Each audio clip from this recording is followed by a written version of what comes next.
land use conflict in India. A land use conflict occurs when there are conflicting views on land use policies, such as when an increasing population creates competitive demands for the use of the land, causing a negative impact on other land uses nearby. India's current social and economic concern is the Yamuna Expressway. The Yamuna Expressway is a 6-lane, 165.5-kilometer road in India, connecting Greater Noida to Agra. It travels through New Delhi, Noida, Mathura, and Agra. The main objectives of the Yamuna Expressway were to provide a fast-moving passage, minimizing the travel time from Delhi to Agra, to connect the main towns and retail centers on the eastern side of the Yamuna River, to open up opportunities for industrial and urban development of the region and provide the base for convergence to tourism and other allied industries, and to relieve traffic congestion on National Highway 2. The development of the Yamuna Expressway caused many social, economic, and environmental issues in the area. This project planned to connect New Delhi and Agra along the Yamuna River, but as more populous states, it has not only caused disruptions among the local population, but has also had a severe impact on the country's economy. Around 12,000 to 14,000 farmers have protested and blocked the Delhi road in opposition to the project's forced purchase and unjustified compensation for their land. When farmers were told the Uttar Pradesh government would buy their land for the development of the expressway, they complied with the government's wish and sold their fertile land in cooperation. However, things changed when the government tried to buy more land so that they could also construct urban clusters beside the expressway. The farmers resisted this time, and it later came to light that the government of Uttar Pradesh had been forcibly acquiring over 6,500 hectares from 2009 to 2011, affecting approximately 1.3 million people. In 2017, the Yamuna Expressway Industrial Development Authority, or the YEIDA's chairman and chief executive officer, set up a committee to investigate an alleged land scam that discovered that agricultural property along the Yamuna Expressway was bought with no need from 2012 to 2015. Politicians and bureaucrats were accused of purchasing farmers' lands and then selling it to the YEIDA for a greater price. The committee claimed that the authority wasted public funds by purchasing the land for no reason at all. After farmers claimed that 750 crore or $1.3 trillion had been spent on purchasing about 1,000 acres, the committee was formed. NDTV's Kashyap has been doing some special investigation on what the master plan is throwing up there and how the draft master plan made as recently as February is throwing up a very lopsided process of land acquisition. Kashyap, what do you have for us? Well, Vikram, in the last 2 years, Western UP has seen large amounts of land being acquired, especially along the Yamuna Expressway. Now, this is really the draft master plan of the Yamuna Expressway. What this shows in some detail is the extent of the raw deal that farmers have got and are likely to continue getting. What we're going to do is look at the key complaints by farmers and just who has benefit. Now, this stretch along here is the Yamuna Expressway, which is a 165-kilometer stretch which connects Delhi to Agra and reduces the travel time to 2 hours only. Last week, we saw farmers protesting for better rates. Now, we can show you the extent of the project and the seemingly arbitrary way in which the rates were fixed. A whopping 58,000 hectares of land has been earmarked, most of it for development. The government has already acquired around 12% of the land so far for 5,720 crores. This land has been acquired from 2009 until now. But today, this land is worth at least 78,000 crores. Now let's take a look at some of the beneficiaries who are under attack from the farmers. In exchange for constructing the Yamuna Expressway, the government has given the JP Group about 6,000 acres, which is the largest chunk. Now, of this, 2,500 acres is prime land, as it's right along the expressway. They have also been given an additional 2,500 acres, which is the site for the Formula One track, part of the sports city that JP is making. This is prime land, but it's being sold to JP at just 1,220 rupees per square meter. While the racetrack is expected to be ready by October this year, the first residential property will be completed in 3 years' time. But many parts of it are already up for sale. And the property here is being sold for around 18,000 rupees per square meter. But they bought this from the government for just about 350 rupees more than the price at which this land has been acquired from the farmer, which means that JP is selling it for 18 times that price. Protesters say that even if development costs are factored in, this is a steep difference. उस rate से खुश हैं आप? हाँ जी, खुश को हैं और बढ़ाने कह रहे हैं। 15-20 बीघे 15-20 लाख तो होने चाहिए बीघे के। दुनिया में देखो जाए क्या हवा हो रहा है, पर ये तो लूट लिए।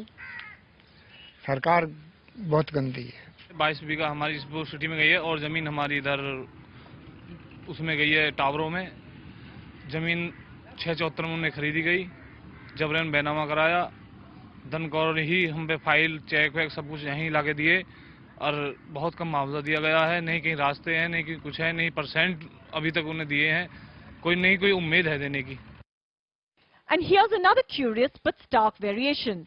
Just across the road, east from the JP project, Wave Infratech paid almost 4,500 per square meter, while here JP paid 1,220 rupees per square meter.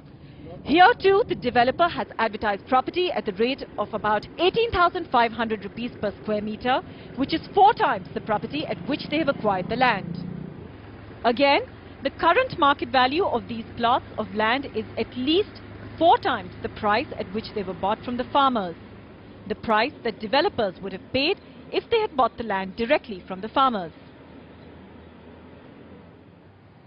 Now, there is still this entire area as per the draft master plan which needs to be acquired before it is put up for allotment. Now, this area in itself is more than 50,000 hectares of land. Now, in the face of spreading protests, Mayawati has refused to renegotiate, relook at her land acquisition policy. But as more and more details emerge, there's increasing criticism that it's not a land acquisition policy, but simply a land grab. The Yamuna Expressway Industrial Development Authority said in 2009 that it will limit the construction of unauthorized homes, schools, and other structures in order to support planned growth along the Yamuna Expressway. They made this decision after discovering that numerous farmers used a law to change the use of agricultural land so that they could construct homes and other buildings in the area that was notified along the Yamuna Expressway. Farmers might convert their agricultural land into residential or industrial areas by using Section 143 of the UP Zamindari Abolition and Land Reforms Act of 1950. Section 143 of this act states that the assistant collector of a region is authorized to change the type and nature of any plot from agricultural land to residential land. Consequently, the YEIDA would experience a loss in income. Along the expressway, the process also had an impact on planned urban growth. Last year, over 70 farmers' writ petitions were dismissed by the Allahabad High Court after they challenged a decision by the state government to acquire their plots using an emergency clause in the Land Acquisition Act of 2009. The act states, "The state government shall, for the purpose of providing speedy disposal of disputes relating to land acquisition compensation, establish, by notification in the official gazette, an authority for the state to be known as the name of the state, Land Acquisition Compensation Disputes Settlement Authority, to exercise the jurisdiction, powers, and authority conferred on it by or under this act with regard to acquisition of land by the state government." How would you feel if you were being paid mere pennies after spending all day doing labor-intensive work? According to a 2010 Government of India report on laborers whose livelihoods depend on agricultural land, 2009 data collected across all Indian states indicated that the annual average daily wage rates in agricultural occupations for men and women working in farms ranged from 53 to 117 rupees for men, which is 86 cents to $1.91. and from 41 to 72 rupees per day for women, which is 67 cents to $1.17. Although price rises have been disregarded, the compensation for the acquired land is determined by the agricultural land's worth. The present buyer would not benefit from the numerous increases in the land's value. However, the Yamuna Expressway Industrial Development Authority spent almost 13,000 crore on the development of the Yamuna Expressway. That's $2.2 million. So what does the Yamuna Expressway do for the economy? Well, for both beginner and experienced real estate investors, the Yamuna Expressway region offers a variety of investment opportunities, ranging from residential complexes to commercial areas and industrial zones.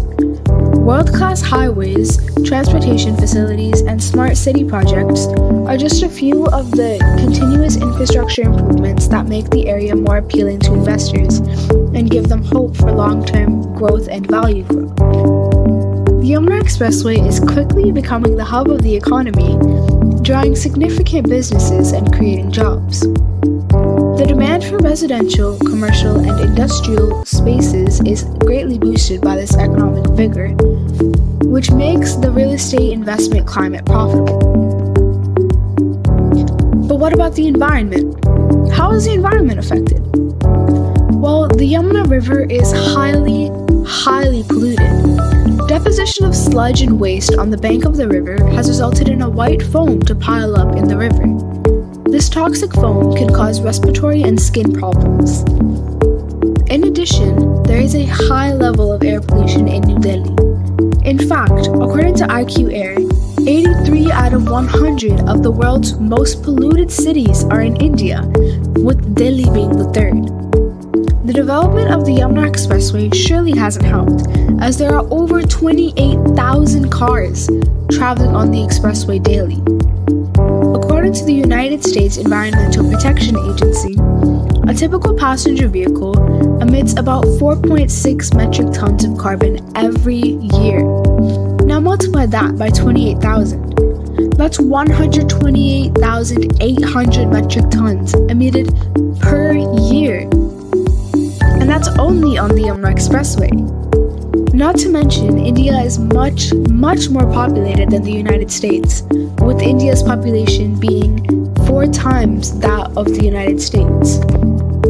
The debate over land usage that surrounded the construction of the Yamuna Expressway is a prime example of the complex connection that exists between social justice, environmental stability, and economic advancement. The desperate situation of thousands of farmers and the deteriorating environment along the expressway serve as reminders of the wide-ranging and devastating effects of unchecked development. It is essential to understand that land is a limited resource that is closely related to ecosystems, cultural heritage, and livelihoods instead of simply being an asset. When land is used for infrastructure projects without giving proper thought to the rights and welfare of the impacted communities, persistent issues are created and socioeconomic inequality is maintained. Furthermore, the environmental cost of these projects, including worsening air quality problems and polluting the Yamuna River, highlights the critical need for sustainable development strategies that put ecological integrity ahead of economic growth. In conclusion, resolving the land use conflict around the Yamuna Express cannot be separated from larger initiatives to promote a more equitable, resilient, and sustainable